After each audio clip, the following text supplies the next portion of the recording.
Hola, ¿qué tal, hermanos? Muy buenos días. ¿Cómo se encuentra esta mañana? Bien. Qué bueno, gracias a Dios por sus vidas. Qué bueno que están aquí, hermanos. Vamos a iniciar nuestra reunión de varones y también les enviamos un cordial saludo a nuestros hermanos que se conectan a través de la señal de Casa de Oración Milpalta en las redes sociales distintas, que este tiempo también pueda ser de edificación a sus vidas. Le damos la más cordial bienvenida a esta reunión. Me ayuda a poner este tiempo en las manos de Dios en una oración. Ahí en su lugar, acompáñame a orar. Padre, en el nombre de Jesús, esta mañana venimos ante ti y nos humillamos bajo tu poderosa mano, Señor. Reconocemos nuestra absoluta dependencia de ti, Señor, desechando todo ápice de autosuficiencia, Señor, soberbia. Mi Dios, sabemos que fuera de ti nada podemos hacer y que dependemos completamente, en lo absoluto, de ti, Señor. Tu palabra nos dice que si estamos adheridos a ti, Señor, como el pámpano, llevaremos mucho fruto. Aquí estamos queriendo ser edificados por medio de tu palabra, Señor, en ese temor y reverencia delante de ti, porque tú nos hablas, Señor, a través de tu palabra. Tú nos muestras tu voluntad y esta palabra, Señor, para nosotros como varones, como autoridades de un hogar, como cabezas, Señor, de una familia también, o futuros cabezas de una familia, a lo mejor autoridades en el trabajo, Señor, que podamos ser edificados y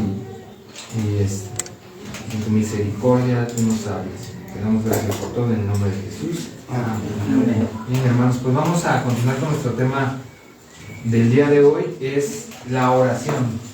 Es un nuevo tema que vamos a iniciar y bueno, pues algo el Señor quiere hablarnos, ¿verdad? Por eso en el mismo espíritu dice el tema de la oración. Y vamos a estudiar un poco acerca de ello en esta clase. Tal vez usaremos dos, a lo mejor, no sé.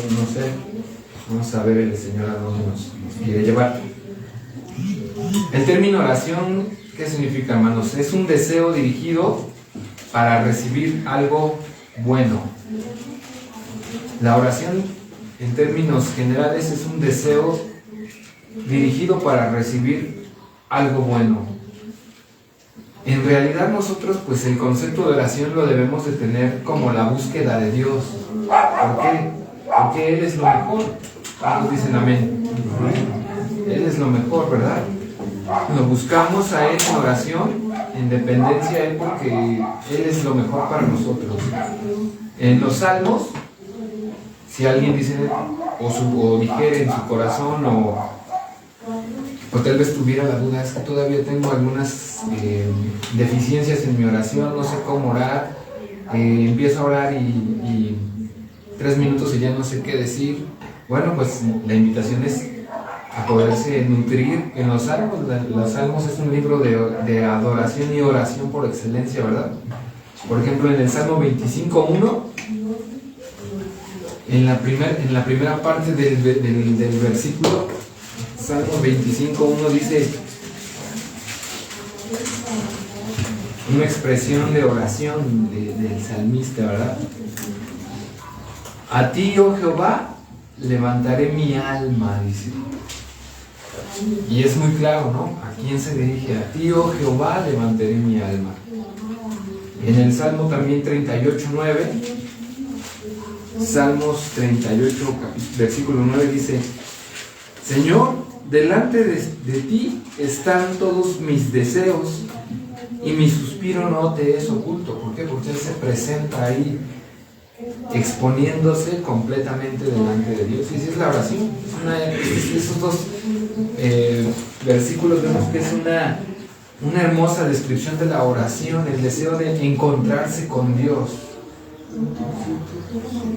Salmos 38:9, el que leí, ¿verdad? Entonces, ese debe ser, hermano, nuestra principal intención de encontrarnos con Dios en la oración. Es un deseo que en ese momento Dios nos mire, le damos la oportunidad en oración. ¿Para qué?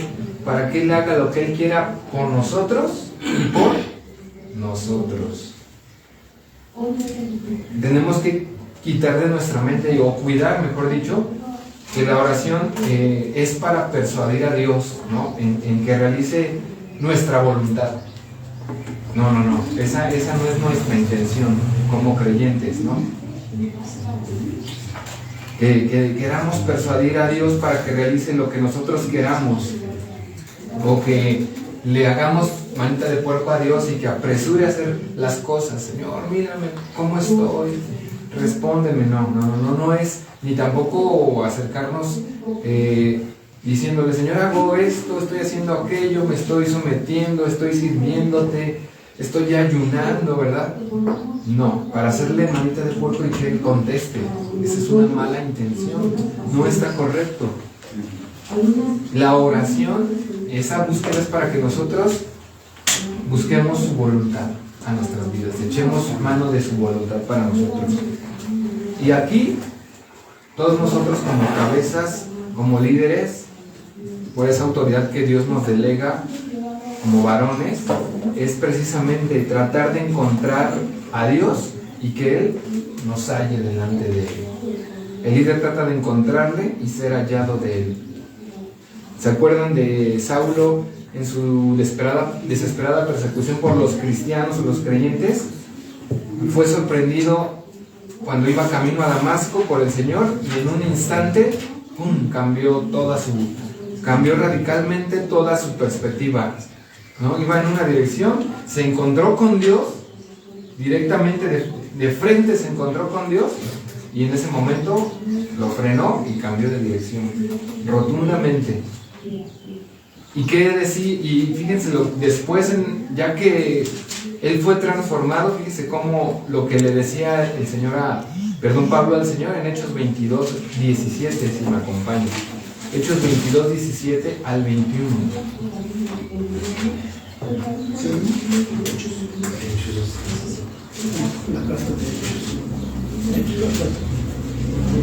Hechos 22, 17 dice: y me aconteció, vuelto a Jerusalén, que orando en el templo, fíjese, ¿no? Está escribiendo Pablo. Ahí viene el contexto de estos versículos. Él viene contando de su conversión unos versículos atrás. Viene contando lo que le sucedió cuando se encontró con Jesús. Entonces, aquí este es el contexto. Por eso dice: y me aconteció, vuelto a Jerusalén. Y dice que ¿qué estaba haciendo Pablo?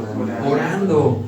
En el templo me sobrevino un éxtasis. Aquí éxtasis es una visión, ¿vale? Para que la podamos entender un poquito más. Porque a lo mejor el término que se oyó ahí pues se oye un poquito más fuerte, ¿no? Entonces, el versículo 18 dice: y le vi que me decía, date prisa. ¿A quién le decía Pablo? El Señor, ¿no? Por eso dice: y le vi que me decía, porque él estaba orando, date prisa y sal prontamente de Jerusalén, porque no recibirán tu testimonio acerca de mí. En oración el Señor ya le estaba ahí mostrando. Y si nos saltamos al versículo 21, dice: pero me dijo, ve otra vez. El Señor le está hablando, le está diciendo, Él está encontrando en su oración a Dios, ¿verdad? Al Señor: ve, porque yo te enviaré lejos. ¿A quién? A los gentiles. A los gentiles. Él es el apóstol. Su ministerio, su llamado fue precisamente él, en específico, ir a los gentiles. Entonces, ¿qué vemos aquí? Nuestra oración como líderes debe ser ese deseo de encontrarnos con Él. ¿Para qué? Para saber su voluntad, de echar mano de su voluntad. Muchas veces tenemos la percepción, hermanos, de que la oración es para pedir. Puras peticiones y peticiones y peticiones. Tal vez la petición correcta debería ser: Señor, muéstrame tu voluntad, ¿no? Muéstrame tu voluntad. ¿Cuál es el propósito que tú tienes para conmigo? Lo mismo ocurrió con el profeta Isaías cuando murió el rey Usías, allí en la visión que tuvo en el templo, en el capítulo número 6 de Isaías. Si quiere vamos ahí para que lo leamos un poco. ¿Y qué cree? Vean, vamos a ver cómo en el mismo contexto que Pablo, el profeta Isaías, ¿dónde estaba? Isaías 6, del 6 al 8, dice: y voló hacia mí uno de los serafines tendiendo en su mano un carbón encendido. Bueno, si leemos desde el principio, leemos que también Isaías estaba orando en el templo, igual, como Pablo. Pero ya en esa última parte él describe cómo en esa misma visión, en otra visión que él tuvo, dice: voló hacia mí uno de los serafines teniendo en su mano un carbón encendido tomado del altar con unas tenazas, y tocando con él sobre mi boca, dijo: he aquí que esto toco tus labios, y es quitada tu culpa y limpia tu pecado. Y luego en el versículo 8, incluso si traen la versión Reina Valera, trae un título que dice: Isaías recibe una comisión, ¿no? Después oí la voz del Señor, lo mismo que Pablo, ¿se fija? Que decía: ¿a quién enviaré y quién irá por nosotros? Y entonces respondí yo: heme aquí, envíame a mí.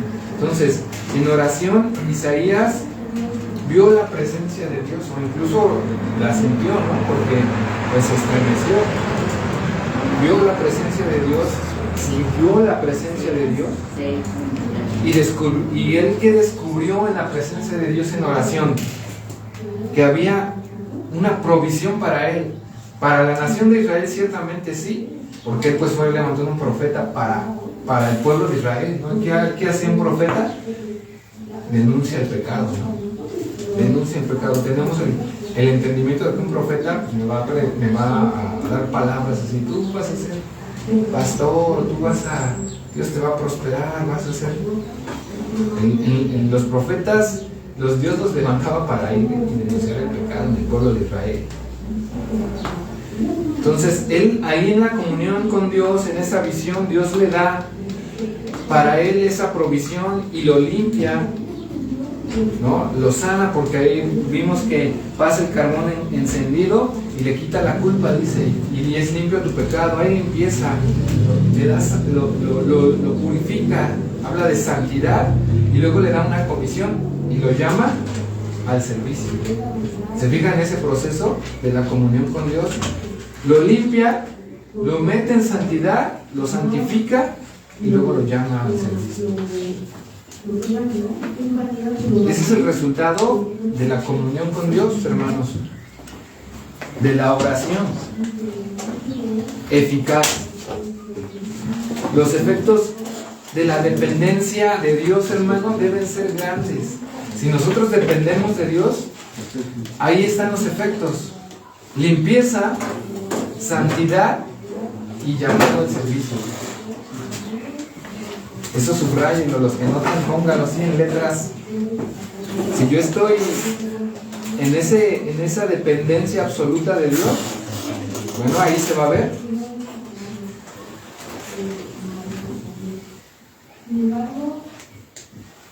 La dependencia de Dios, hermano, es tan grande cuando vamos a Él. ¿Sabe por qué? Porque destruye nuestro propio entendimiento. Lo que yo pienso, lo que yo creo, lo que yo siento, es destruido ahí en la presencia, en la dependencia de Dios. ¿Para qué? Para que Dios implante ahora lo que Él quiere que hagamos. Para que Él implante su palabra en nosotros, y lo que nosotros pensamos o creamos es destruido. ¿Sabe por qué? El enemigo, hermano, trabaja con su imaginación, con sus pensamientos, con lo que piensa. Pero Dios, en cambio, trabaja con nuestra voluntad. Los pensamientos que nos rodean nuestra mente muchas veces incluso evita que tengamos una comunión o una oración, o incluso la oración fracasa. ¿Por qué? Porque vienen a nuestro pensamiento esos dardos de Satanás que nos impiden ir en oración. ¿Cuáles son esos dardos? Pues pueden ser muchos factores, ¿no? Que apelan a nuestro orgullo, que apelan a nuestra autosuficiencia. Y entonces, esa dependencia de Dios que tú quieres buscar, fracasa por los pensamientos que el enemigo puso. Pero en cambio, Dios trabaja con nuestra voluntad. Así, el escritor de Salmos igual manifestó esto que les estoy diciendo en el Salmo 66, 18. Ahora, ¿qué es lo que necesitamos para poder tener esa dependencia de Dios? Bueno, lo que necesitamos es exponernos a esa presencia, a la presencia de Dios. Salmo 66, 18.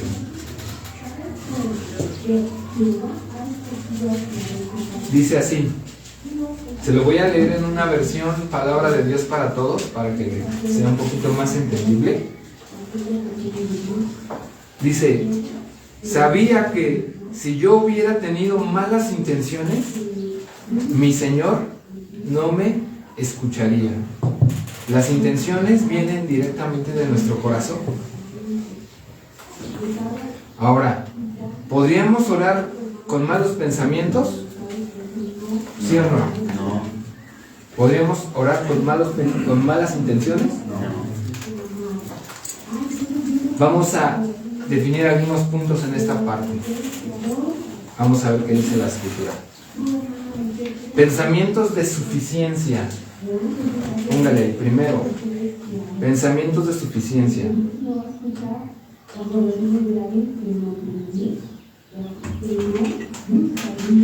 Los pensamientos de suficiencia son los que nos hacen ver sobre los demás y correctos en todo lo que hacemos.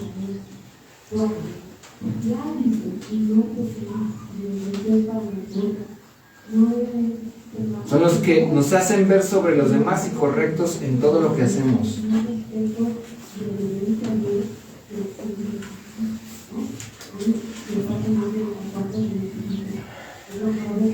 Cuando hay orgullo, hermanos, en nuestro corazón, de ahí ya tenemos un pensamiento de autosuficiencia. Y efectivamente, sí, en esa condición sí podemos orar. Sí podemos orar. Sin embargo, pues la oración no va a ser eficaz. Porque esa actitud ya se antepuso, ya se anticipó. Ya se anticipó. Si hay algún pecado que el Señor detesta, que el Señor abomina, que Dios abomina, hermano, es precisamente el orgullo. ¿Por qué desechó a Satanás de su presencia o del cielo? Por el orgullo, es abominación. Y el apóstol Pablo en un versículo derriba todos esos argumentos, ¿no? Porque podemos creer que lo que tenemos o lo que hemos hecho, lo que sea que tengamos, lo hemos logrado por nosotros mismos. Y fíjese cómo el apóstol Pablo derriba esos argumentos en la iglesia a los Corintios, 1 Corintios 4, 7. Ahí los corintios estaban jactando de dones, estaban jactando de talentos que tenían, llamados que tenían.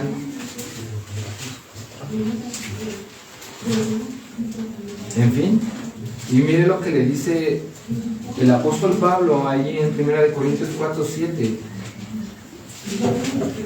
Y le hace unas preguntas sarcásticas, ¿no? ¿Por qué? ¿Quién te distingue? ¿O qué tienes que no hayas recibido? Y si lo recibiste, ¿por qué te glorías como si no lo hubieras recibido? Entonces, algo que podemos y que tenemos que hacer, hermano, es clamar a Dios que nos libre de la soberbia y del orgullo. Cuanto más cerca estemos de Cristo, hermanos, de su carácter, más nos comparemos con Él, más lejos nos hallaremos de nosotros mismos. Ese es el propósito. Acercarnos a Él para que nosotros nos alejemos más. Decía el apóstol Juan el Bautista, es necesario que yo mengue, ¿no? Cuando él predicaba a Jesús para que él crezca. Ahora fíjese en Lucas 18:10, ahí hay un ejemplo bien claro, ¿no? De cómo podemos orar con orgullo y altivez. Lucas 18:10 al 14. Lucas 18:10 al 14.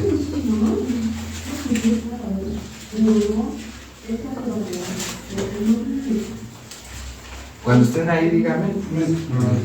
Dice: 2 hombres subieron a casa de oración, ¿a qué?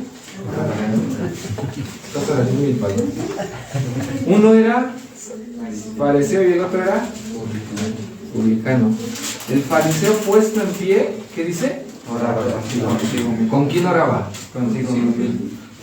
De esta manera dice: Dios, te doy gracias porque no soy como los otros hombres, ladrones, injustos, adúlteros, dice, ni aún como este publicano. Ayuno 2 veces a la semana, doy diezmos de todo lo que gano.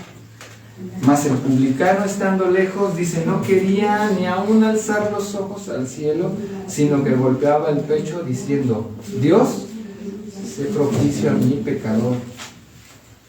Y luego el Señor les dice: os digo que éste descendió a su casa justificado antes que el otro, porque cualquiera que se enaltece será humillado, y el que se humilla será ¿qué? Entonces sí se puede, hay que tener cuidado, hermano.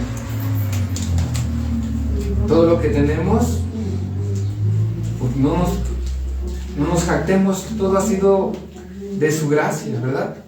¿Cuántos dicen amén? Amén. Si tienes una casa, si tienes en lo material lo que tú quieras poner, todo lo recibimos. Ahora, si tienes un don, un talento, hablas con denuedo, sabes hablar en público, Dios te ha dotado de esos talentos, los hemos recibido de Dios. Amén. Amén. Amén. Segundo pensamiento de duda. Así podemos también orar. Si podemos orar con orgullo, con soberbia, pues también podemos orar con pensamiento de duda. Acuérdense, estos puntos son los que Satanás opera, o el enemigo opera en nuestros pensamientos, en nuestra mente.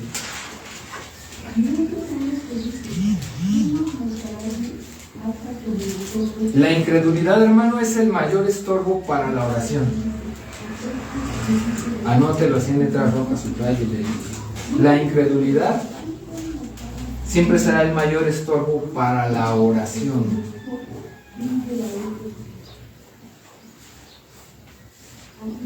¿Qué hace el Espíritu Santo en nosotros como creyentes, hermanos? Es nuestro ayudador, ¿no? Es el que nos guía, nos convence de pecado. Juan 16:9, ahí viene la explicación, ¿no? Que el Señor Jesús decía: el Espíritu Santo convencería al mundo de pecado por cuanto no creen en mí, dice. No creen en mí.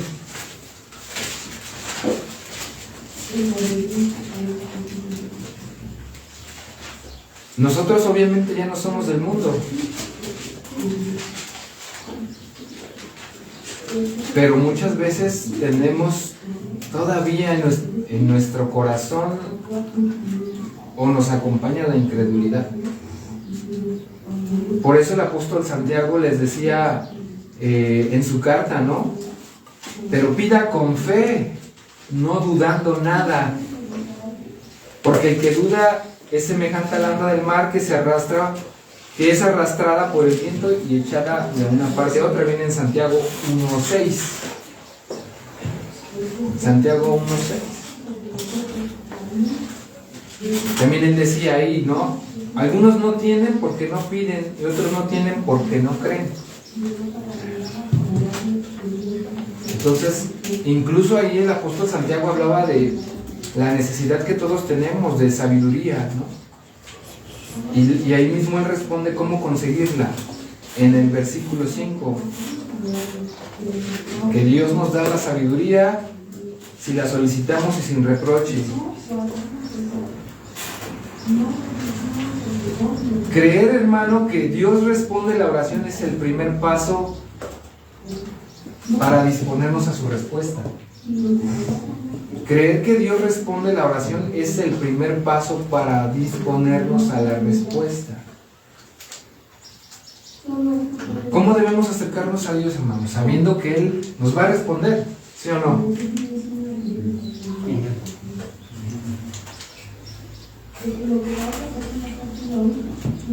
¿Sabe cuál es el problema? A veces que nosotros oramos esperando la respuesta, a veces ya nos respondió, pero decimos, no, es que Dios no me ha respondido. Sí, pero a lo mejor te respondió lo que tú no querías. Y tú dices, ¿sabe? Es que no me ha respondido. No, sí, ya te respondió, nada más que no es lo que tú quieres que te responda, ¿sí o no? Él puede decir que sí, puede decir que no, pero siempre contesta, y nosotros, en su contestación, nuestra actitud debe ser de paz. Es decir, si Él te dice, Señor, tú le pides o tú oras lo que tú necesitas, o el deseo que tú, la necesidad que tú tienes, pero Él en ese momento te dice, ¿sabes qué? Ahorita no. Puedes negarte a esa respuesta y decir, no, es que no me ha respondido. Pero ¿qué hizo el apóstol Pablo en los Corintios? También en el 2 de Corintios 12:8, vamos ahí, por favor. Él en esa respuesta que tal vez no esperaba, fíjese lo que dijo. Es un versículo que todos conocemos. También se lo voy a leer en la Nueva Traducción Viviente para que lo entendamos más. 2 de Corintios capítulo 12, verso 8 al 9. Dice, en 3 ocasiones distintas, fíjese cómo dice esta versión, le supliqué al Señor que me la quitara. Está hablando del aguijón en su carne, ¿se acuerda esa parte?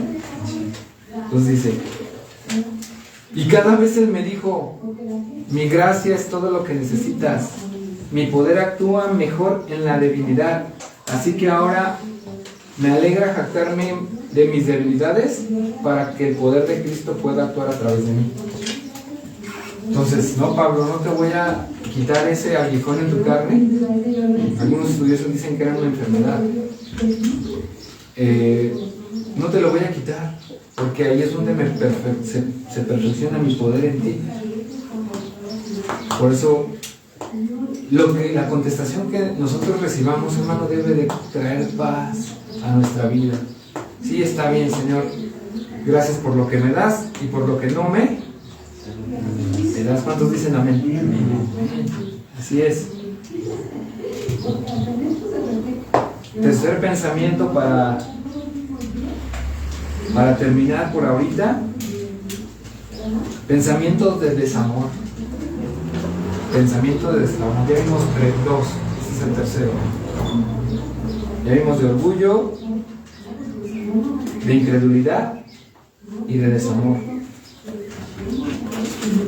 La oración de fe va presidida por un espíritu de amor, hermano.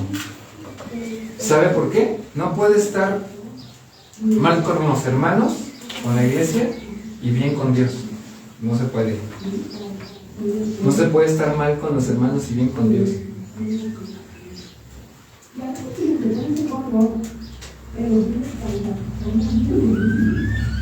El espíritu de oración es necesariamente un espíritu de amor. El Señor Jesús nos enseñó a orar por los que nos persiguen, por los que nos maldicen, por nuestros enemigos en Mateo 5:44. Si quieren anótenlo, se lo leo para irnos más rápido. Pero yo os digo, amad a vuestros enemigos, bendecid a los que os maldicen y hacer bien a los que os aborrecen, y orad por los que os ultrajan y os persiguen. Y esto, hermano, pues a veces hay que aplicarlo también a los creyentes, porque aquí es a los enemigos, ¿no? Pero aquí a veces entre nosotros, ¿no? Nos ofendemos, nos lastimamos y no podemos ir a Dios guardando esa raíz de amargura, o sabiendo que yo ofendí al hermano y no hago nada y voy a Dios y estoy... No se puede hacer eso, hermano. No es correcto. Mateo 6:15 también hay un texto ahí donde el Señor nos decía, si no perdonáis a los hombres sus ofensas, tampoco vuestro Padre os perdonará vuestras ofensas. Y toda la Biblia vemos estas instrucciones, que nos amemos unos a otros. Dice que el que aborrece a su hermano aún está como en tinieblas. Eso lo ven en 1 Juan 2:9. Y muchas veces, déjenme decirles lo siguiente, hermano. Si hay algún estorbo en nuestra oración, no es eficaz, no tenemos o no logramos tener esa comunión con Dios, muchas veces esa es la raíz. Tal vez esa es la respuesta por qué no hemos tenido esa respuesta, valga la redundancia, del Señor, porque nuestra oración no es eficaz. Y asimismo, ¿saben? También donde podemos causar la misma situación con nuestra esposa, los que somos casados. El apóstol Pedro les dijo, ¿no? También, para que sus oraciones no tengan estorbo, trate bien a su esposa. Se lo dijo en 1 Pedro 3:7. Vamos ahí, con eso terminamos por ahorita. 1 Pedro 3:7, se lo voy a leer en la Nueva Traducción Viviente para que lo entendamos más. De la misma manera, ustedes, maridos, tienen que honrar a sus esposas. Cada uno viva con su esposa y trátela con entendimiento. Ella podrá ser más débil, pero participa por igual del regalo de la nueva vida que Dios les ha dado. Y les dice, trátala como es debido para que nada estorbe tus oraciones. Aquí es un buen llamado fuerte, hermanos, los que somos casados. Porque nuestras oraciones tienen estorbo, literalmente.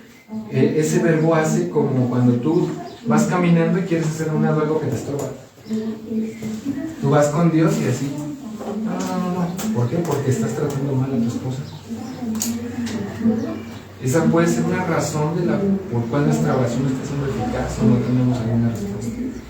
Vamos a cerrar nuestros ojos, hermanos, vamos a orar, poniendo en práctica esto que aprendimos. Padre, en el nombre de Jesús, venimos ante ti con un corazón humilde, principalmente, Señor, líbranos de las soberbias, de nuestros pensamientos altivos. Ponemos nuestra fe completamente en ti, sabiendo que tú respondes la oración, Señor, conforme a tu voluntad, en tu tiempo, en tu soberanía, Señor. Y si no nos respondes conforme a nuestro deseo, sabemos que todo es con un propósito, Señor, de perfeccionarnos y de hacernos entendidos, Señor.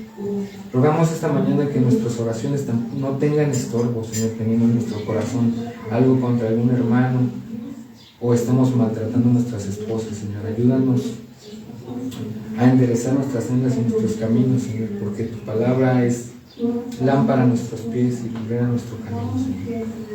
Te doy gracias por la vida de mis hermanos que están aquí presentes, Señor, que podamos ir y vivir verdaderamente lo que tú nos hablas, Señor. Que lo pedimos todo esto en el nombre que es sobre tu nombre, en el nombre de Cristo Jesús. Amén. Asimismo, Señor, oramos por las ofrendas, Señor, que tú has tenido bien poner en el corazón de mis hermanos, Señor, para que tu obra sea edificada. Suple las necesidades de tu iglesia, Señor, para que tu obra crezca.